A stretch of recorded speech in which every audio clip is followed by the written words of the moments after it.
시편 130편 1절부터 8절의 말씀으로 누리고 즐기는 예배라는 제목으로 하나님의 말씀을 전하려고 합니다. 한번 제목 같이 말해보죠. 누리고 즐기는 예배. 누리고 즐기는 예배. 이것은 설교 제목이고요. 오늘 예배의 주제는 깨어있는 예배 이렇게 정했더라고요.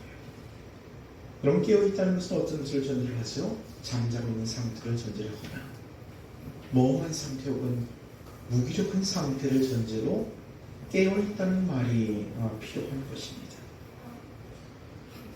여러분은 잠에서 깨어난 뒤 가장 먼저 하는 생각 혹은 말이 있다면 어떤 말들을 하시나요?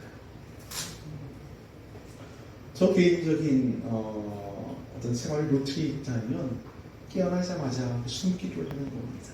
전에도 말씀드렸죠. 침상 끝에 이렇게 걸터 앉아서 숨을 들이마시면서 예수 내 생명 내 부으면서 주 나와 함께하네. 예수 내 생명 나 두려워하네. 오늘을 허락하신 주님, 하루를 즐기고 누리게 해주십시오. 이렇게 기도를 드립니다. 주어진 하루를 내 삶으로 온전히 받아들이고 그 삶을 즐기고 누리겠다는 그런 결단이며 기도인 것이죠. 제가 그 전에 등산을 할 때 정상에 오르는 것이 목표였어요. 그리고 가장 빨리 너보다 먼저 앞만 보고 쭉 가는 거죠. 그 등산 정상에서 잠깐 쉬었다가 가장 빨리 또 산에서 내려옵니다. 근데 지금은 그렇게 하진 않죠.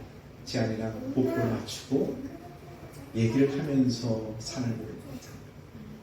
오르다가 들불도 보고요. 또 나무도 봅니다.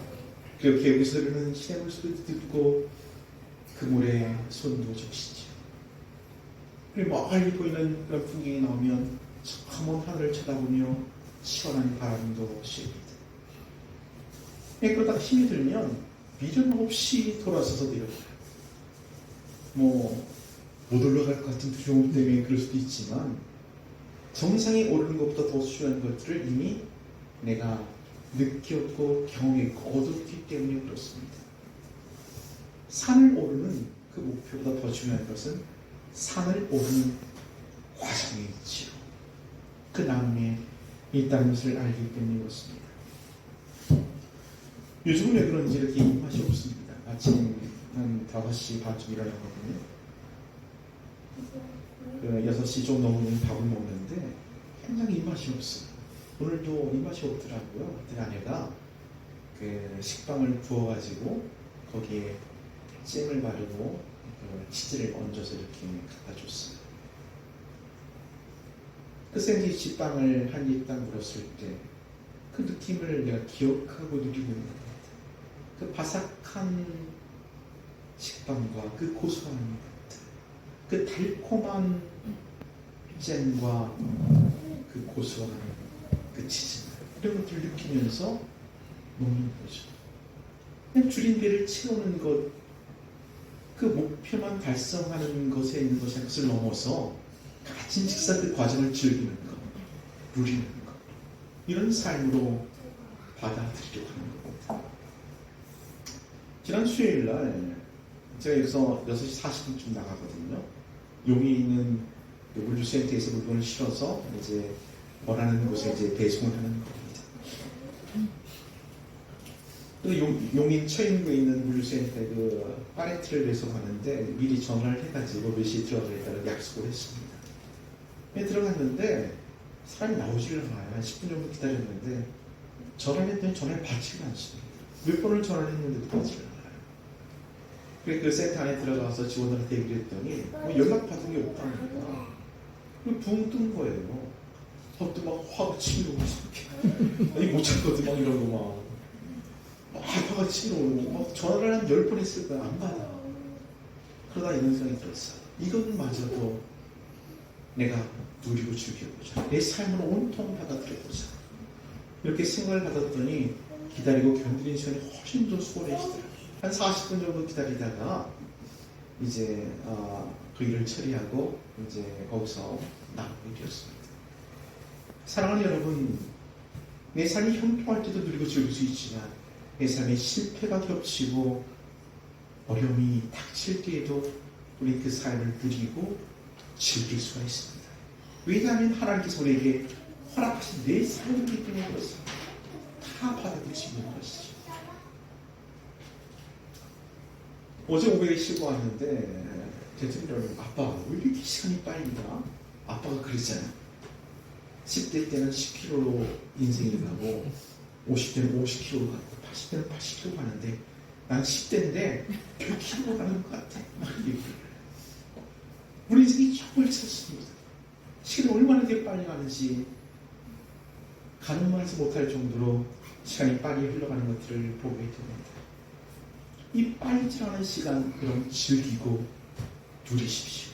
하루하루를 순간순간을 그거를 내 삶으로 다 받아들이고 누리십시오. 즐기십시오. 내게 주어진 인생이 험한 시간들이 아니라 정말 보람되고 행복한 시간들로 다가오게 될 줄로 믿으시길 바랍니다. 저는 우리 인생뿐만 아니라 우리 신앙생활도 마찬가지라고 생각합니다. 그 웨스터민스터 소유리 문답이라는 것이 있습니다. 이게 뭐냐면 우리 신앙의 가장 중요하고 기본이 되는 질문들에 대해서 답을 하는 겁니다. 107개의 질문이 이거에 대한 답이거든요. 혹시 1번 첫 번째 문제 아세요?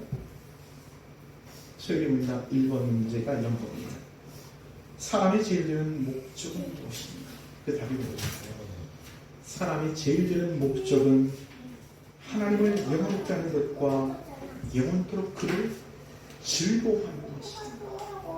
하나님을 영원롭게 하는 것, 그거를 즐거워하는 것, 그것이 인생의 본분이자 목적이라고 밝히고 있습니다. 오늘 예배의 주제는 깨어있는 예배인데요. 예배라는 것이 뭘까요? 그 하나님을 영원롭게 하고 하나님을 온전히 즐길 수 있는 그것, 저는 그것이 예배라고 생각합니다. 깨어있는 것은 우리 영혼의 지각이 깨어있고 우리의 감각이 깨어있고 우리의 의식이 깨어있는 겁니다. 우리가 한 시간 여기 앉아있는데 그냥 앉아서 아무 생각 없이 기도하고 찬송하고 말씀 듣고 그러다가 땡 하면 돌아가는 것, 그것이 아니라 깨어있는 예배는 우리 지각이 깨어있는 예배예요. 우리 감각이 끼어서 하나님을 느끼는 것입니다. 우리가 의식적으로 하나님을 집중하는 겁니다. 찬송 가운데 임하시는 그 거룩하신 하나님, 우리의 길에 응답하시는 그 주님을 내가 의식적으로 느끼는 시간들, 온몸으로 받아들이고 그 주님을 내가 받아들이고 또 주님께 나아가는 그런 시간들, 이런 시간이 예배의 시간인 것을 믿으시길 바랍니다. 하나님을 예배하고 계시는 여러분, 이 시간 하나님을 영원롭게 하고 계십니까? 하나님 느껴지십니까? 여러분 깨어있는 예배를 드리고 있는 것입니다. 오늘 본문은 표제가 이렇게 되어 있죠. 우리 표제 한번 같이 읽어보십시다. 시작. 성전에 올라가는 성전에 왜 올라가죠? 예배하기 위해서 성전에 올라갑니다. 이 예배자가 자신에게 주어진 삶을 살아내다가 이제 예배할 때가 되어 성전을 올라가고 있는 것입니다. 네, 그런데 오늘 본문의 말씀을 보면은 이 신의 삶의 현장이 녹록하지 않았던 것 같아요. 굉장히 처참한 현실이었던 것 같습니다.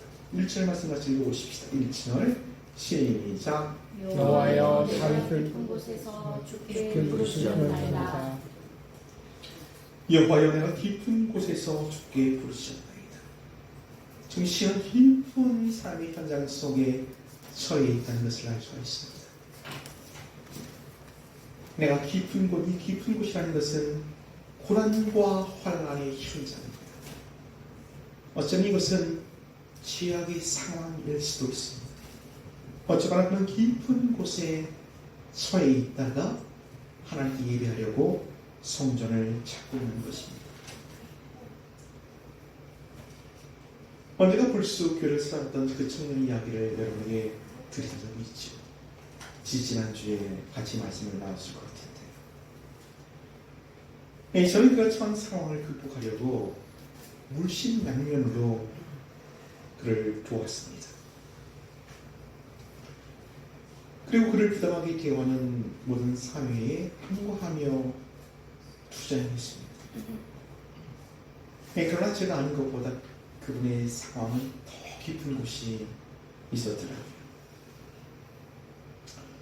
여러분 아시는 것처럼 그 자살 충동으로 행정 입원이 되었다가 퇴원했다가 다시 입원이 되었지 않습니까? 행정 입원이 끝나는 그 시일이 지난 화요일이었습니다. 근데 그 사무장이 이 형제에게 이렇게 권했던 것 같아요. 퇴원할 수 있다는 말을 하지도 않고 여기서 한 5개월 정도 있으면 당신은 근로 능력자로 인정이 되어서 기초수급자로 지정될 수 있습니다. 그러면 돈 걱정 않고 이 병원에서 머물 수 있습니다. 이렇게 권했던 거예요. 아무도 몰랐던 이 형제가 그렇게 하겠다고 얘기합니다. 그리고 수요일날 1박을 나왔어. 일주일 허가를 받아서. 저를 만나서 그런 얘기를 하는 거예요.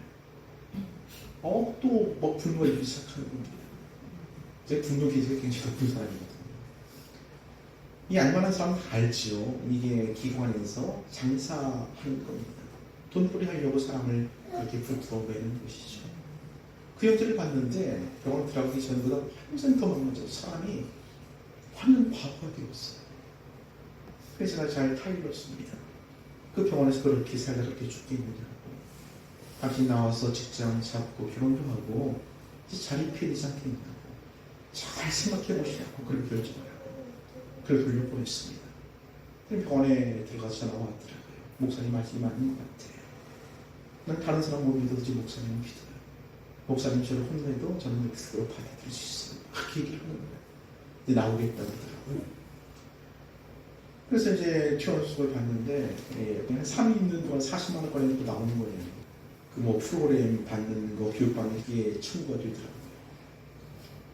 견딜 수가 없어요. 그 사무장한테 전해서 막 따졌지. 당신 아픈 사람한테 이렇게 하는 법이 어딨냐 막 했더니 자기는 다 공지를 했대요.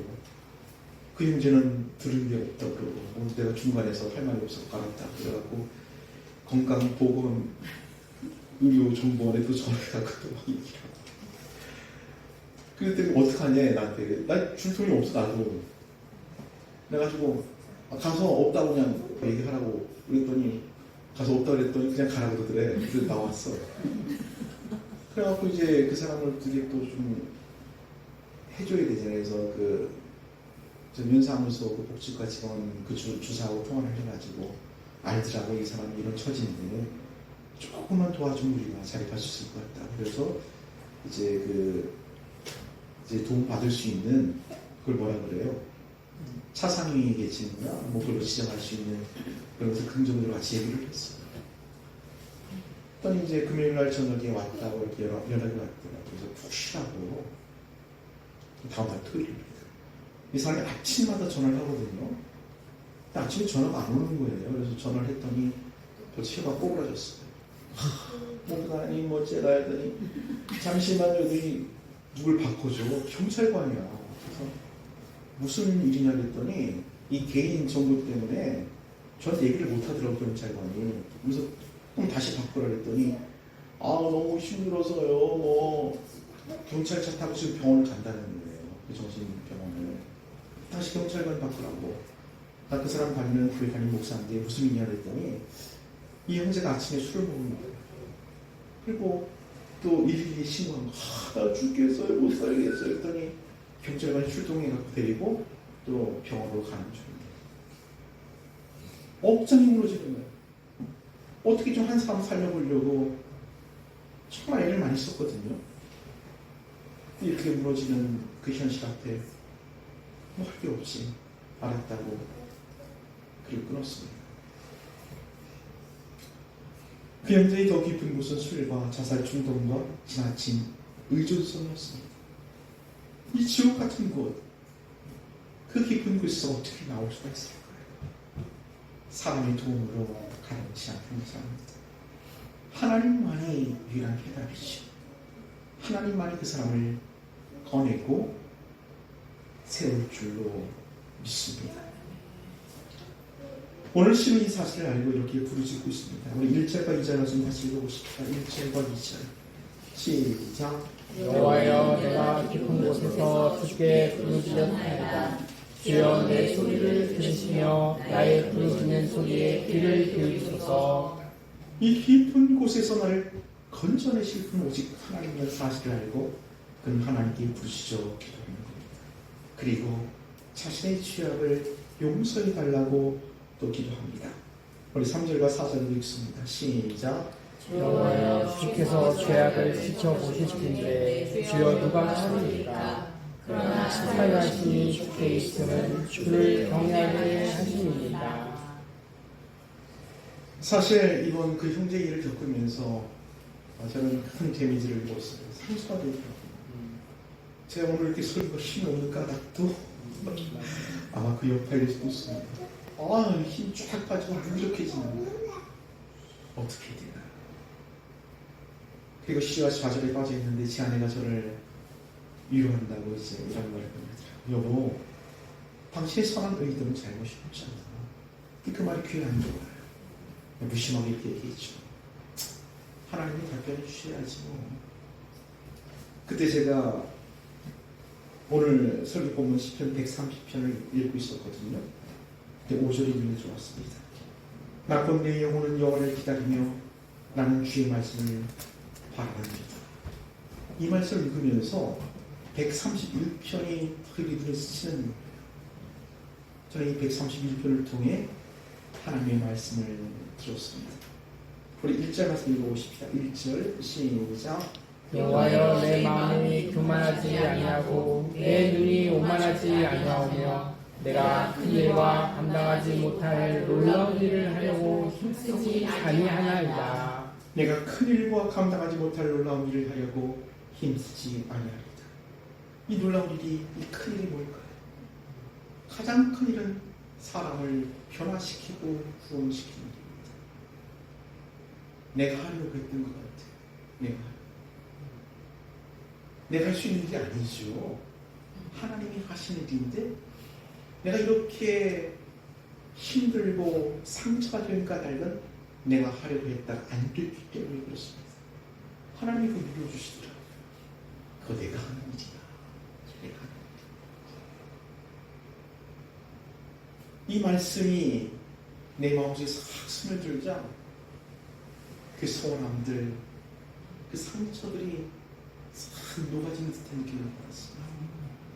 그리고 2절에 있는 그 축복이 임한 것 같았어요. 우리 131편 2절 같이 읽어보십시다. 2절 시작. 실로 내 영혼으로 고요하고 평온하게 하기를 젖대나이가 그의 어머니 품에 있음 같게 하였나니 내 영혼이 젖된 아이와 같도다.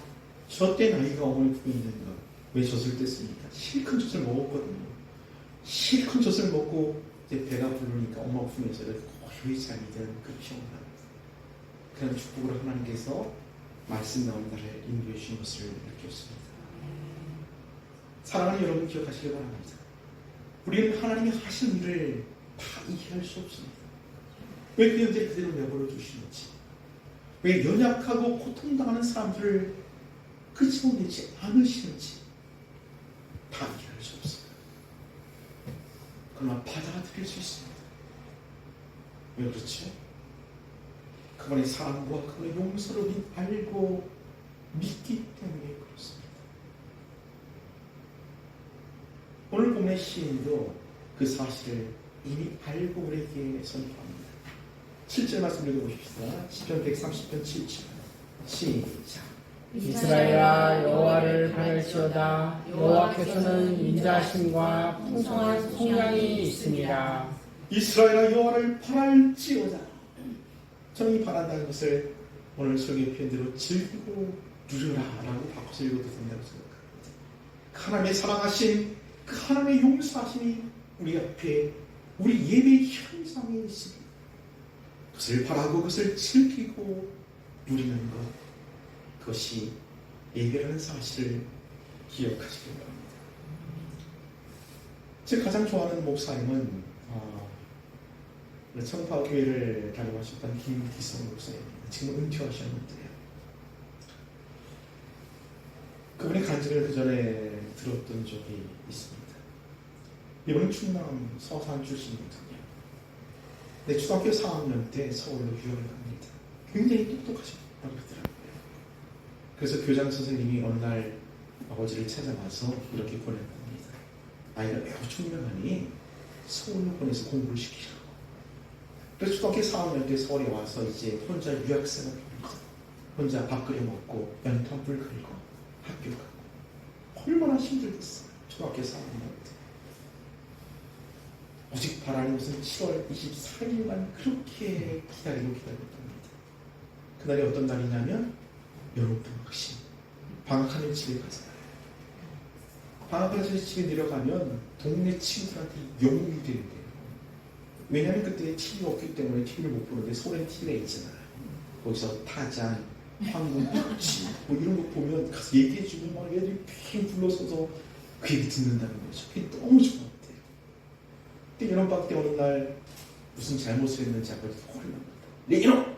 가서 쌀이 남 꺾어. 근데 이 목사님도 아주 독한 면이 있거든요. 하나 꺾어 들고 그걸 가지고 하루 걸 꺾고 왔어요. 이 주인 죽여라. 그런 나오면 이제 그 회초리를 꺾어 온 거예요. 회초리 맞습니다. 딱 아빠가 혼내면서 때리는데 아무 시간에 딱 매를 맞는 거야. 그러니 이 아버지가 답답하거든. 얘가 이게. 그래서 아버지가 또 소리를 지르고 이놈아! 아버지한테 혼을 매를 맞으면 잘못했다고 빌든지 도망을 갔든지 해야지. 그때 탁 방문을 걷어차고 도망쳐버렸대요. 그래 바닷가로 갔더니 바닷가에서 아이들이 놀고 있어. 울던 마음으로 아이들하고 놀 수가 없잖아요. 그래서 그 소나무 곁에서 그냥 울면서 기다리고 있었던 거예요. 해는 이용을 넘어가고 애들은 다 집으로 돌아갑니다. 깜깜해지니까 무섭더래요. 그때 간첩 얘기 하도 뭐 간첩이어서 목장 나간다는 얘기 있어가지고 정말 무섭더랍니다. 그래가지고 하는 수 없이 집 쪽으로 이렇게 다 걸어갔더니 그 집 어귀에서 어머니가 기다리고 있어. 이모니가 나왔어. 배고프시면 들어와. 아버지 주무신다. 방에 들어갔더니 안방 그 아랫목에서 아버지가 주무고 있어요. 이목에 상이 차려져 있습니다. 아버지 깰까봐 조심스럽게 속이 안 나게 밥을 먹고 있어. 다 먹을 줄 아버지가 당시 좀 벌떡 일어나더래. 많이 먹었냐? 그러더라고요. 아버지는 다 알고 계셨던 거죠. 아버지님이 다 용서하고 계셨던 겁니다. 사랑하는 여러분, 이런 분이 우리 하나님의 아버지입니다. 아버지 앞에 못할 얘기가 뭐 있어요? 때로는 잘못하죠. 때로는 매도하죠. 그러나 죽이려고 자식을 패는 아버지는 없습니다. 그 삶을 고치고 사람다운 사람 만들려고 징계하시는 겁니다. 그 아버지에게는 풍성한 긍휼이 있습니다. 헤아릴 수 없는 사랑이 있습니다. 그 어떤 죄라도 용서할 수 있는 넓은 용서가 있습니다. 예배는 그분 앞에 나오는 거예요. 그리고 모든 지각과 감각과 의식을 깨뜨리고 그 하나님을 느끼고 만나는 겁니다.